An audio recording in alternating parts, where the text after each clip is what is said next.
Yo, j'ai juste un truc qui bout en moi et j'ai remarqué que c'est pareil pour d'autres alors je le partage. L'Église a vécu de nombreuses crises, siècle après siècle, tragédie après hérésie. Et elle est toujours restée présente, toujours debout, toujours forte, toujours sainte malgré tous les gens qui voulaient la souiller. Aujourd'hui en France, il semblerait qu'on tente de lui faire perdre de sa force et de son autorité. À César ce qui est à César. Oui. Mais n'oublions pas ce qui a toujours été le plus important dans la vie d'un chrétien. À Dieu ce qui est à Dieu.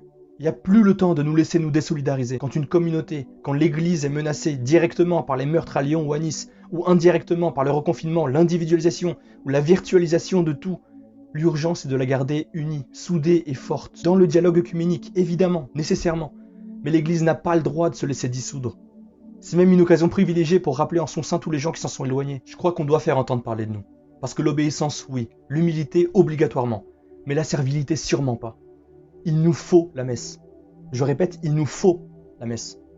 Il n'y a pas de discussion là en fait, désolé, mais il faut la messe. L'Eucharistie est la source et le sommet de toute vie chrétienne, et ne pas être capable de nous mobiliser pour elle, c'est une tragédie. Et on ne peut pas l'avoir pour des raisons sanitaires, mais on peut très bien respecter les mesures de sécurité, comme dans n'importe quel autre lieu encore ouvert, n'importe où en France. Surtout l'église n'est pas un lieu à risque, mais un lieu de salut, où on accueille celui qui est la vie, et où on apprend à devenir des vivants. L'église est un lieu d'espérance. Alors la société panique, mais les chrétiens n'en ont pas le droit, ils ne peuvent pas faire durer en eux cette agitation. Car le Christ sauve, et il le fait par l'église. Elle ne peut pas se contenter de répéter ce que fait la société. Autrement, elle n'est plus l'église du Christ. Une église qui parle une langue inconnue, de microbes, de virus, de contagion, et qui ne parle plus d'amour, c'est affligeant. Et une église qui se ferme, c'est une tragédie. Les portes en sont ouvertes, mais sans les âmes et sans les sacrements, alors ouverte ou fermée, ça revient au même. Arrêter les messes, c'est pas de la prudence. Est prudent le médecin qui, ayant pris ses précautions, se risque au contact de ses malades. C'est même son boulot. Et pas le médecin qui, pour ne pas tomber malade, ne vient même plus travailler. Combien plus de valeur ont les prêtres et la messe? Et surtout, comment oser décider d'arrêter de célébrer la messe?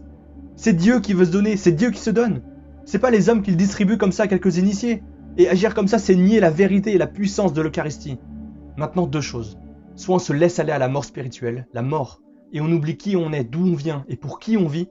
Soit on se souvient de ce que disait Jean-Paul II, n'ayez pas peur, et de la Bible qui nous le répète autant de fois qu'il y a 2 jours dans l'année. Et on se souvient aussi du pape François qui dit ne vous laissez pas voler votre espérance. Et alors on décide vraiment de suivre le Christ. On ne s'oppose pas aux consignes de l'État, pas de provocation, pas de violence.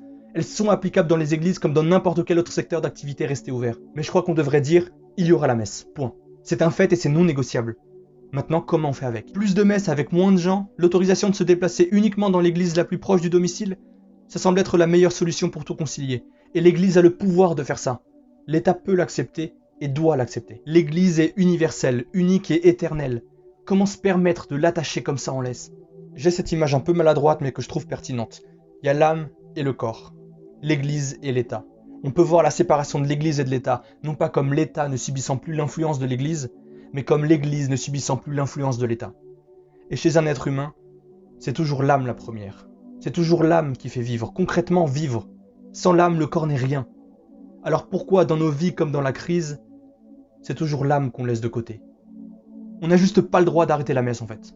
C'est Jésus qui se donne, de quel droit on l'en empêcherait? Et la messe à la télé c'est beau mais c'est pas suffisant. On n'apprend pas à faire du vélo en regardant le Tour de France à la télé. Je voudrais aussi rappeler qu'un chrétien ne craint pas la mort. Il n'ignore pas qu'il est mortel, mais il sait en qui il a mis sa confiance. Il croit en Jésus qui dit « Je suis la résurrection et la vie », qui croit en moi, même s'il meurt, vivra. Un chrétien ne s'appartient pas à lui-même.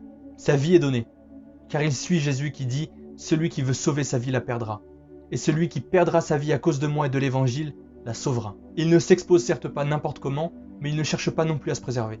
À la suite de son maître, il apprend à se donner généreusement, pour les autres et avec les autres, dans la perspective de la vie éternelle. Dans des situations bien plus graves, comme celle des grandes pestes qui tuaient bien plus que le coronavirus, et alors que les moyens sanitaires étaient bien plus minces qu'aujourd'hui, les chrétiens se sont illustrés par des démarches de prière collective, comme on le voit aujourd'hui, de secours aux malades et d'assistance aux mourants, sans se détourner de la réalité de la maladie, mais sans oublier non plus que l'essentiel est ailleurs. Alors c'est possible. Pour les messes, ce sont les évêques qui doivent faire le choix. On leur doit obéissance, bien sûr.